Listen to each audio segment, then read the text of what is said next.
Eric Liebman, you came aboard Ingenico March of this year as Global Head of Travel. And you are the only senior executive I know in the payment solutions industry with a lot of travel technology experience. Our viewers can go to travelmall.com to listen to your podcast interview with TravelMall's Graham McKenzie for more details. So for now, can you just give us a brief overview about Ingenico and which travel verticals you are focusing on? Absolutely, thanks. And thanks for having me. Travel is a big world. Ingenico covers the world. And I think as a company, the intent was to put a lot of focus behind travel. So how do we address the travel industry in a more focused, undistilled way, so undiluted way rather. So rather than being a shotgun approach, because we obviously provide payment processing for all verticals, for all businesses, retail and healthcare and gambling and you name it. And so I think that the intent was, how do we address this travel vertical in a very focused way to become valued partners, to really understand the industry and to really help the industry as it grows. And payments, as you know, now has finally become sort of news headlines, if you will, because I think it used to be more about you had an experience in a hotel, you flew an airline, you did a cruise, and paying was just something you had to do. Whereas now we're trying to take it into part of the guest experience. So how does this really affect the entire customer journey, really from the beginning to the end, right? Because we're kind of the first step with a deposit or a guarantee, and we're the last step with settling before you check out of a hotel or a cruise or whatever it might be.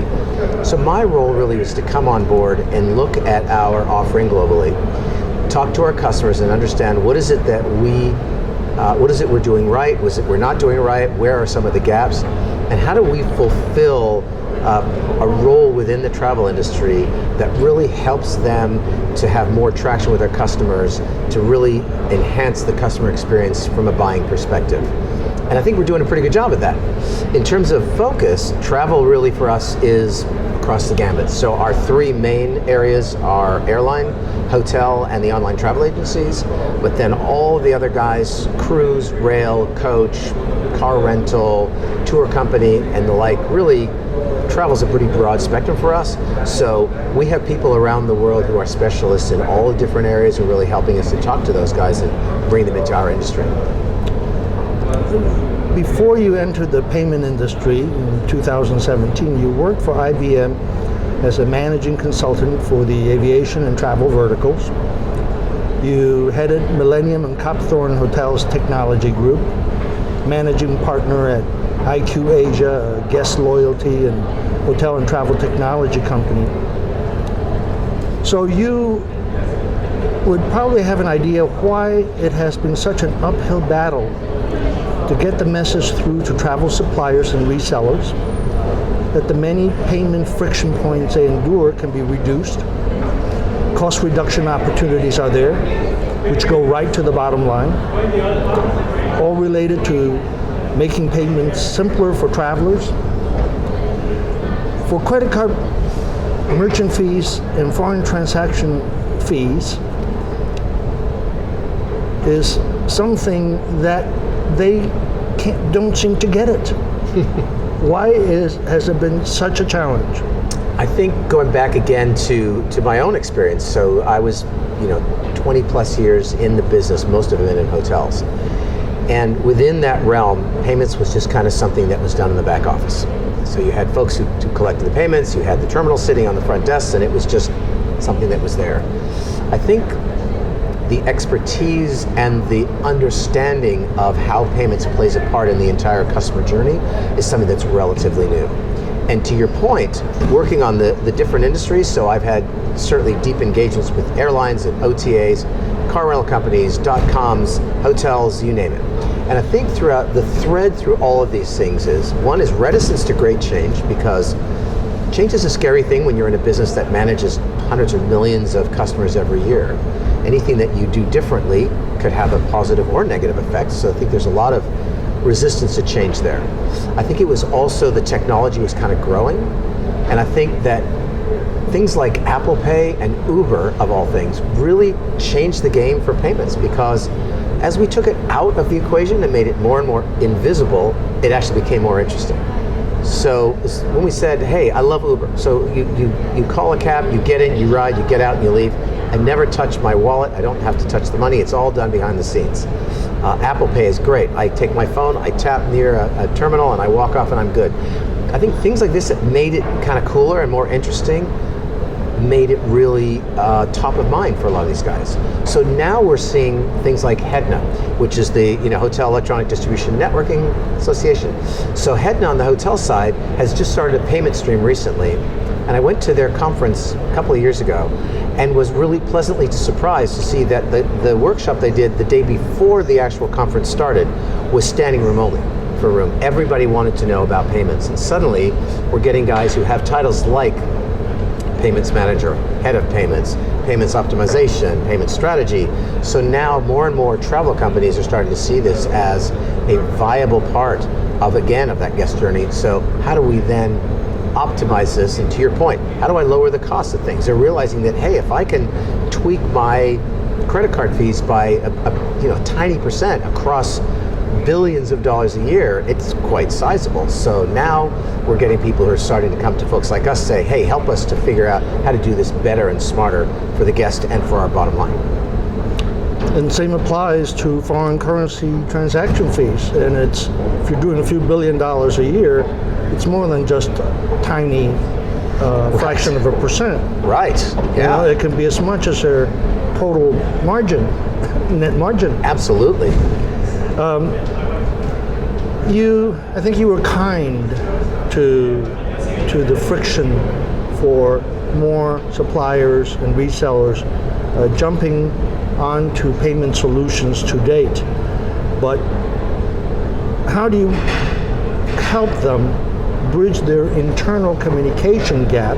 So wonderful, you have a new payment manager now, but the friction has been between the back office, the financial officer, the marketing people, and senior management. And if those three don't buy into it, nothing's going to happen.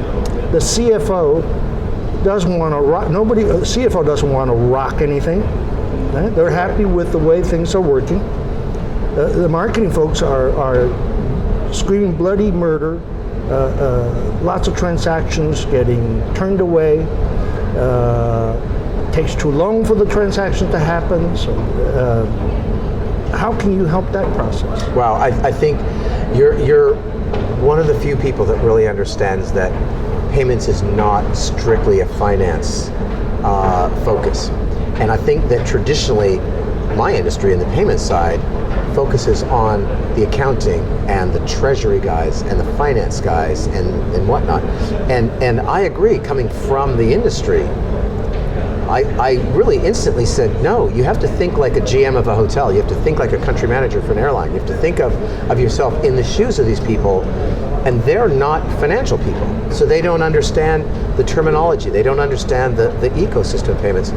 It's a combined effort of how do we approach a customer, a large hotel group or an airline or an OTA or something, to say, hey, here's the value proposition. And by the way, let me talk to you from a marketing perspective, what it means to offer WeChat Pay. So you put in a payment now product that allows all these travelers from China to avail themselves to your product because, by the way, they don't have credit cards. And you may not know that because you're marketing, but guess what? Now that we can do this, you can differentiate yourself from competitors that may not offer this. So this opens up a whole new area for you. And we want to talk to the distribution guys. Hey, in your website, what are you doing for that? Are you doing local currencies? Are you offering things where they can use the local payment types, right? We're talking to distribution, e-commerce, marketing, operations, and all of these guys to really evangelize the concept of payments as a guest strategy, not as a function of the accounting folks in the back office. And I think that from our perspective is why they brought me on board and where we're changing the game, I think, in terms of our merchants looking at us saying, hey, these guys get it, and they get my business. And they understand that I don't understand the payment side and how it works, but I do know that I want a happy guest, and I want the guy from wherever he is to be able to pay the way he wants to pay to get my product. And so we're starting to see a lot more penetration to these companies by kind of broadening our scope of who we talk to. It would seem to me you almost have to go from top down to the CEO chairman and have a conversation, to have that opportunity to say, did you know that you could reduce your current credit card and foreign currency exchange fees by maybe a percentage point, and that you could increase your conversion rate by maybe 10%? Because if you haven't heard that from your CFO or marketing folks, Right. you're the one who should be coming to the workshop. And you're right, and that is absolutely the approach, C-suite down, to really spread the word of why this is important and what does it mean in the speak of the merchants that we're talking to, whether it's an airline or a hotel or an OTA or a cruise or whoever, because it really is, it's a change in mindset. Because again, if you have a relationship with a bank or an acquirer or a processor that's been going on for a long time, and it is what it is. It works, it's not broken, we're not worried about it. And then folks like us come in and say, hey, we can actually take that and optimize that significantly. And by the way, if we look at your processing statement, I can tell you 30% of your customers are coming from overseas. And guess what? Every one of those guys is getting dinged with foreign transaction fees, or they're paying in US dollars, which by the way means nothing to them. So why aren't we doing this? So our approach is very much to look at it, even if they're not existing customers, or even if we don't sign them today, we still stay with them to say, we're to keep educating you on this thing, and at least you know what you're doing. So at some point, you're going to be able to understand and go, I get it now. Okay, that's what's really important. This is what's really important. So it's important to me that we're seen in the industry as travel industry guys, that we really understand this business, and that we're there really first and foremost to help out suppliers in the industry to get this stuff. Well, good luck, huh? I mean, it's painful to watch low-hanging fruit money for their pocket, for their balance sheet, bottom line, and then they don't see the fruit, and then or if they do, they're not grabbing it.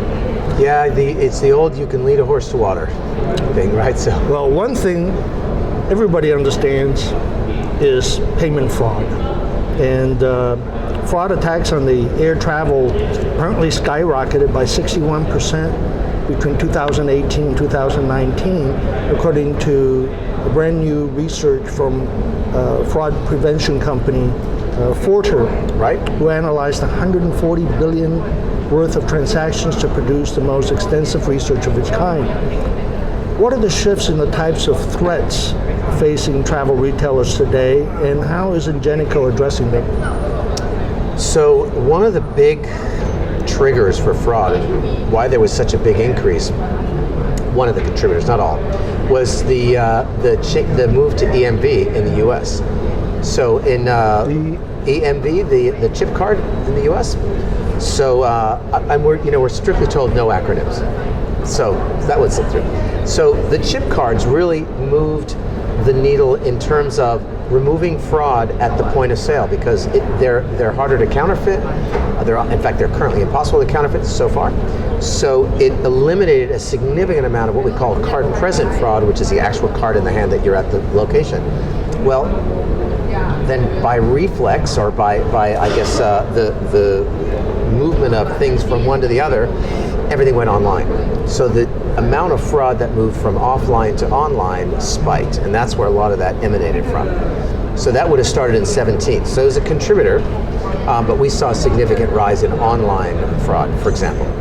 But the industry is still trying to figure out how to stay ahead of these guys, and it's a really uphill battle, because the value to the fraudsters is the hundreds of billions of dollars worldwide.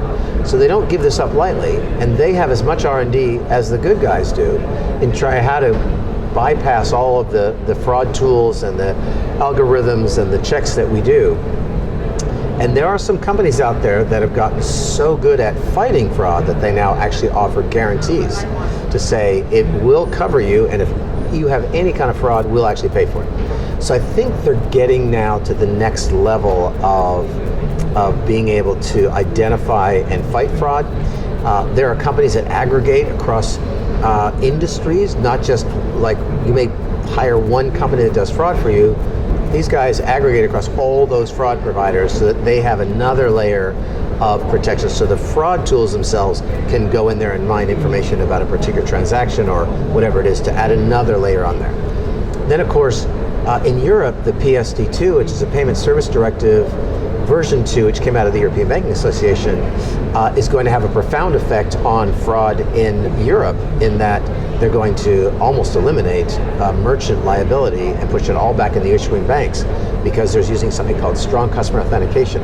So as that proliferates, I think, around the world, we're going to see fraud significantly drop globally around credit cards, probably for a first time ever. And I think until the fraudsters figure out a way around that, which I'm sure they will, we'll probably see a significant drop in fraud, and then hopefully, we stay ahead of the fraudsters. Is artificial intelligence, AI, a big part of what's helping reduce fraud nowadays? Absolutely. Fraud, not all fraudsters are rocket scientists. A lot of them start out that way, but then I think it proliferates around people who just seize opportunities to try and rip people off.